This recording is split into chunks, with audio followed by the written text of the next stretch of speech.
Welcome to the Tech Show. Yeah, this week we're going to be talking about Greg Minnaar's and Bernard Kerr's shoes, sort of. Got some new prototype bikes and some model refreshes too. And we'll be diving deeply into that DJI Amflow bike and discussing why the industry is shook.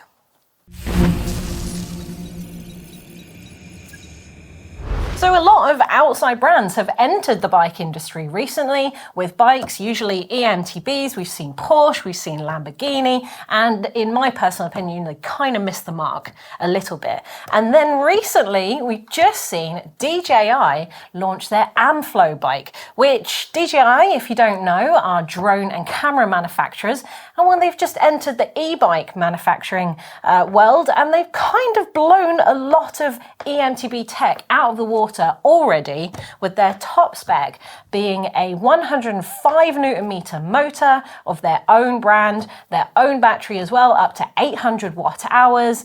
And well, it can be charged in an hour and a half. It's got an OLED touchscreen on the top tube, and it's a sub 20 kilo eMTB as well. That's potentially priced at around about £6,000. Yeah, I think it's really interesting. We're talking about e-bikes, which is semi-controversial for some, but I think it's really important. It is this big outsider brand that's come in. They've got effectively no experience. It's not like it's we talked about car industry. Ford did an e-bike fairly recently that was, challenging to say the least.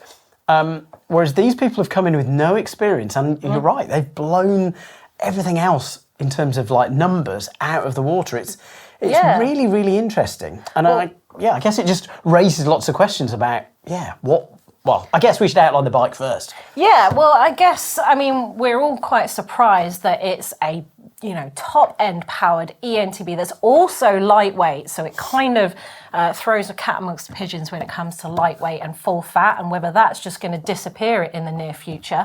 But there's so much tech in this bike that's left us guessing as to what future tech might be for mountain biking. So the bike is actually covered in sensors and trackers, so the bike can track terrain real time and give rider analysis. It's got this sort of auto mode embedded into the sort of eMTB modes, where it can effectively use an algorithm to match power, assistance, even the rider weight, to work out what sort of assistance this bike can give you. There's also GPS, LTE in there, so effectively you should be able to pair your heart rate monitor with your bike and also track your ride with the GPS, and it can already download fit files, which means you can actually hook up the DJI app to Strava and start uploading straight away. So Is this going to do away with the bike computer straight away? Whether you're into e-bikes or not, it could be that future mountain bikes start adopting this directly into their own bikes. I mean, Bosch have had the Flow app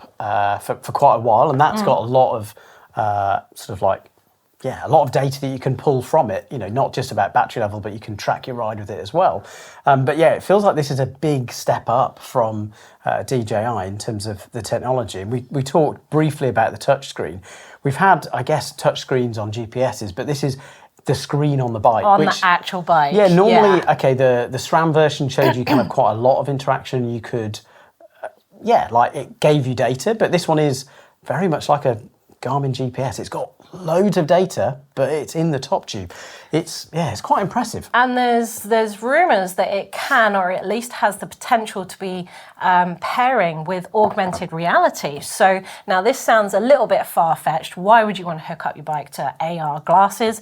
The fact is that you could potentially integrate data from your screens or data from your bike into AR glasses, and then get effectively a heads-up display on your glasses, so you can see heart rate, your speed. You might even see navigation on the trails in front of you, potentially. You might even be able to get an update one day where you can chase down ghost riders and chase down your PB in Strava, for example. Perhaps, mountain bikes are going to get gamified in the near future. I mean, yeah. Far-fetched. I'm going a little far-fetched here, but it is potential. There. Yeah, I think it's there already in terms of I think that's what Strava has effectively created. But you're right, on the fly, we haven't had that before. I think what's also interesting is that we're talking about sort of DJI as a business, and we're talking about the Amflow bikes.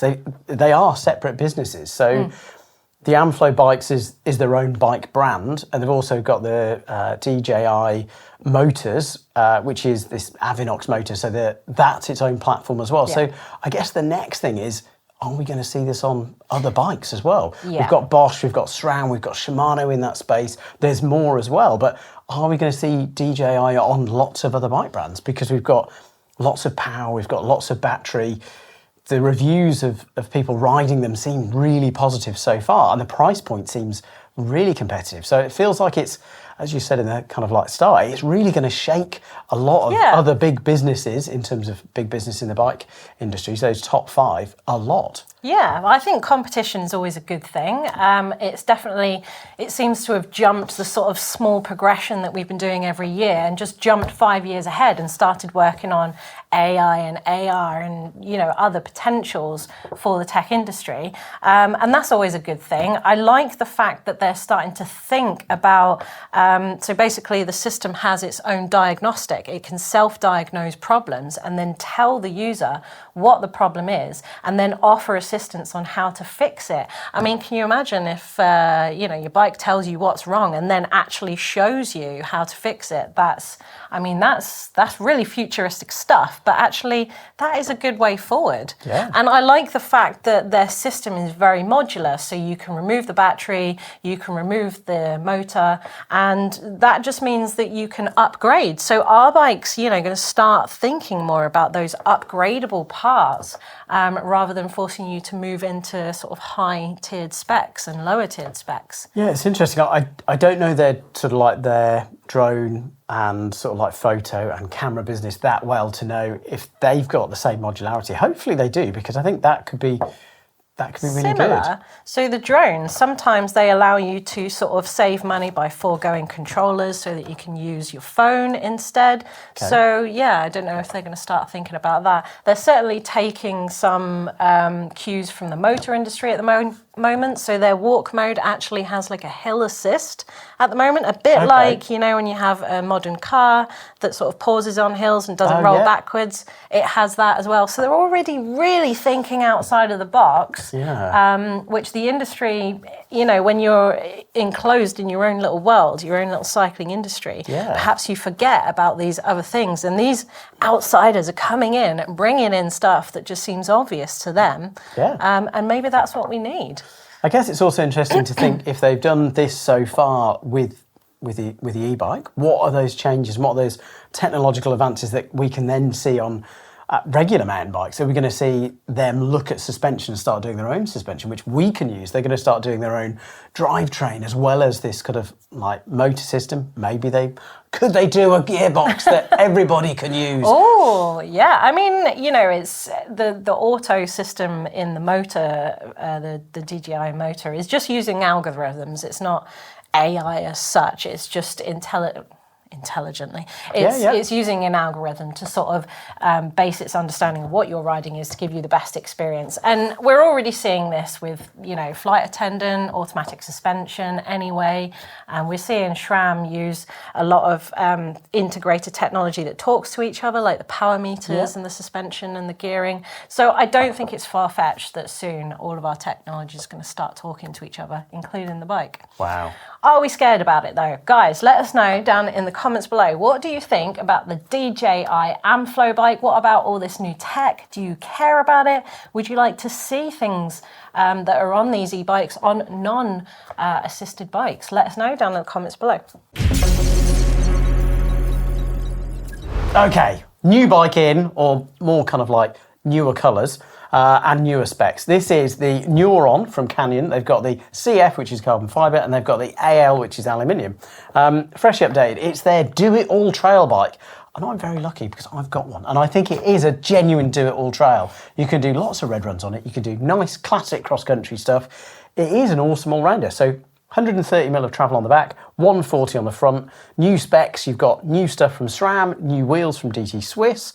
I really like the new graphics on, they've got like a purple one. I think it's the AL6 or is it AL5? No, I'm into the Neuron AL5 with the sort of minimal Canyon graphic down near the bottom bracket. Okay, very nice. Nicely done. But yeah, the aluminium one starts at 1999, so just under 2,000 euros. Yeah, For a whole bike? Whole bike, really good spec. Yeah, just really nice bike. So that's 1899 in pounds, and then the goes up to the CF Limited, which is really blingy, the Neuron CF Limited, with pricing starting from £5,849. So, yeah, I really like them. I think they're kind of underrated. I think they're a really nice bike. Maybe I'll try and get a purple one.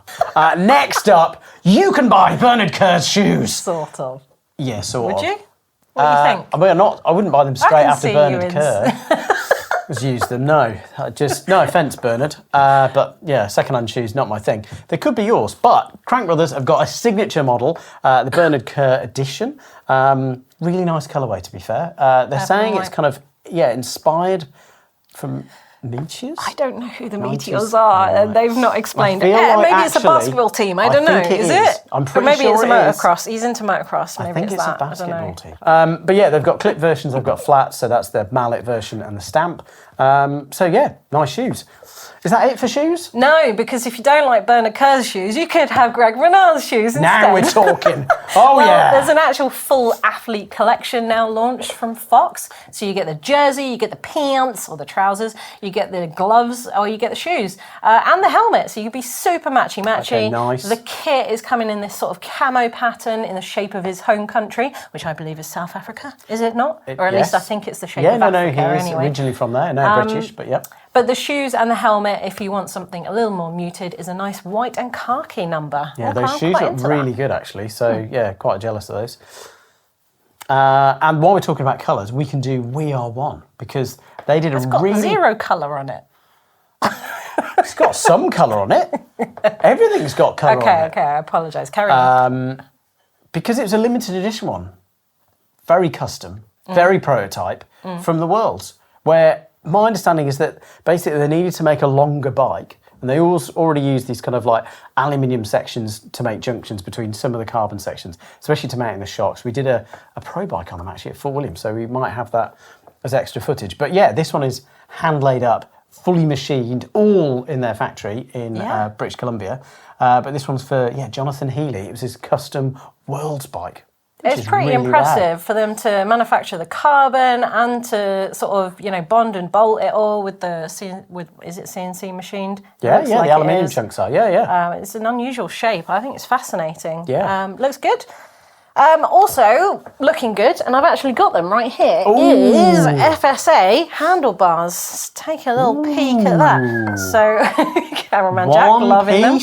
Yeah, one piece. Bar stem. So obviously integrated means that you don't have a separate stem and handlebars, which means you save on the weight of the added material and also the added hardware. So these weigh a fetching 265 grams, depending on the model that you are going for. I know, it's incredible, isn't it? Yeah. And you can have these in a stem length of 65, 85 or 105. I've got the 65 here, and they all come at a standard 780 wide, but you can obviously cut them down. And the big thing here is integrating your cables into the handlebars itself. So if you've got headset routing, then it's going to be super clean, but it will work if you don't, because it will just sort of channel it a bit more. And we've also got Vittoria expanding their airliner range. More airliners. They've now got trail and e-bike specific ones. I've got to say, I really like them. I'm running them on a couple of bikes. They're really impressive. You basically don't notice they're there until you either burp and you've got not as much air as you should have, and you hit something and you're like, oh no. And then it's great because you're like, oh. And I have actually ridden home on one, so I can testify to the fact that they are genuine run flats. And they say that it will run flat for 50 kilometres. Can you believe that? I mean, that's we might need to test that. EDR for fun stage, that is. So it's bigger volume than the XC ones, but lighter than the Enduro and DH ones. I think they're a slightly different compound, so different density versus compound, I apologise. Run flat. 29er only. Okay, that's good though. Oh, rim width, 25 to 30 mil. That's always good. I think what I find amazing with a lot of the Vittoria airliners is the weights are so low. People often talk about, I don't want to run a insert because there's extra weight. 100 grams. Yeah, I know, right? Like, it's nothing. It's, there you go. Prices from $70 US, 60 euros, and that includes special valves of 40 mil long. They've got a special buttress top on them so they work nicely. Nice. Okay, quiz time for these lovely people. And last week you asked... A real stinker, Yeah, actually. you asked... A few people were confused in the comments. Yeah, I think I meant to say full suspension. You did say full suspension. Oh. You asked for the most iconic full suspension that Brooklyn Machine Works did. Yeah. I think maybe you meant to say the first. Do you think that? Was that? No, or I think you iconic. wanted the iconic. I want Okay. TMX Well, as the answer. What have you got as the answer? At least one person said TMX. Yay! Well done, that person. Some people said the Super Trucker. Oh, that's also good. For anyone yeah. out there who's curious as to what the first BMW or Brooklyn Machine Works full suspension bike was, it was actually the BMX. It came out slightly before the Super Trucker, which was effectively a modified version of the BMX. It was like longer and slacker for downhill purposes. So yeah, they came out at the same time, sort of. Yeah. But the BMX was the first one, just so you know. See, I think for me, the most iconic was the TMX with like the extra chain, the really high pivot, the idler, the 3-inch tyres. Yeah. It was great. Anyway. Jack shaft, lots of drive and yeah, exactly. high Dual chain. It was pivot great. and Very weighed clever. about 700 pounds, They did a race version, which was, I think, about sub £40. Oh, which flyweight. for the time, it was pretty light. Well, we've got another question, haven't we? Ooh, okay. I'll get my grey matter on it ready. Yep. Okay. So, what is a Neuron apart from a Oh, it's a Canyon really bike? good bike from Canyon. It is. Yeah, I just told people about it. Where does that name come from? Okay, it's top mod time, and one of our viewers has actually sent us in a top mod, and this looks 3D printed. I can see the kind of track lines on it, and effectively, it's got some good. I mean, it's got some chain markings along here, so I think what you do, and some instructions did come with this. Yeah, very detailed. Very instructions, detailed. actually, But yeah. you put your chain Multiple in steps. here, and then it's got this kind of like funnel at the top here, so you can effectively pour your lube into there, and there's tiny, tiny little holes above each roller, so you would literally get the tiniest amount, or maybe the exact amount, of lube on each roller. And then I just, think like, you can use roll the it screw through. thread to modify the flow rate. Yeah. So there you go. You really It's a bit thought like a about rebound damper for your oil. that. Oil change it. box. Yeah, there you go. What have you got? That's great. I have got the carver, the legend that is Chris Kavarak. He is doing some really cool stuff, which is STFU bike. It's kind of stuff to make your bike really quiet. So these, Like that. if you remember DCDs, they're like a chain device which dangled below your chainstay to help manage chain noise. Well, clutches have sort of sorted the bottom half, but often the top side still bangs around and clangs around. Well, these specially shaped and dual compound moulding, so it's really soft but firm.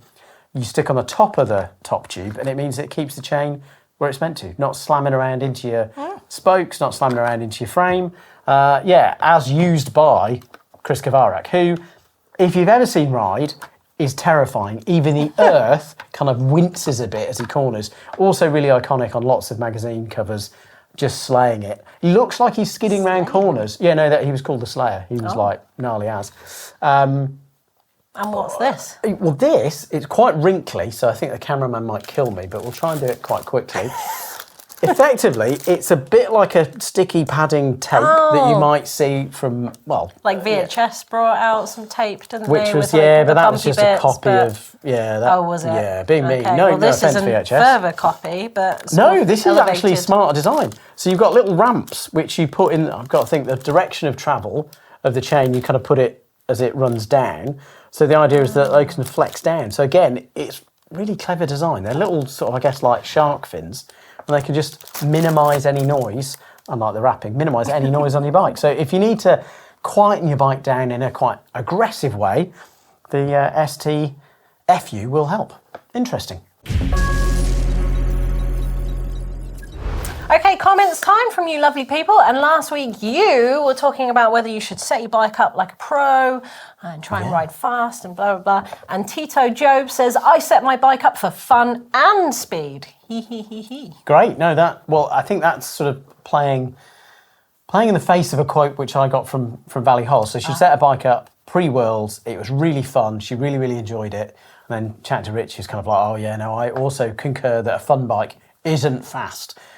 Because the races are going so That's ridiculously fast. This is Valley Hall going really fast, world champ, multiple times, 3 times in a row.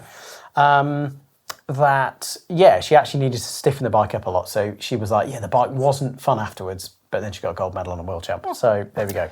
Well, Feedback Zaloop says he sets his bike up to get him home in one piece. I mean, that's like a goal for every day. Good idea, is it not? which spins off what Jake was saying on a bottom out video of actually, you can try and use all your travel, but probably if you set up so you don't bottom out fully all the time, just like give yourself a little buffer, maybe 5-10% extra for those oh goodness, oh dear moments where you're kind of like, Yeah, well, I guess that plays Save you. into Narazath's comment, who says comfort first, in his opinion.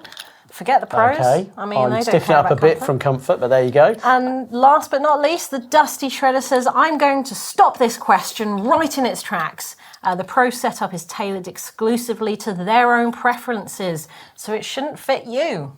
I mean, he's taken it quite literally, though. We're not actually copying the pros. It's great, but I feel like you may have missed the conclusion where we sort of concluded, which is no bad thing, but watch till the end, just because we concluded that, pros have got lots of stuff that we don't need to worry about. We don't need to copying about a bike that's so stiff it's uncomfortable, because we are riding to have fun.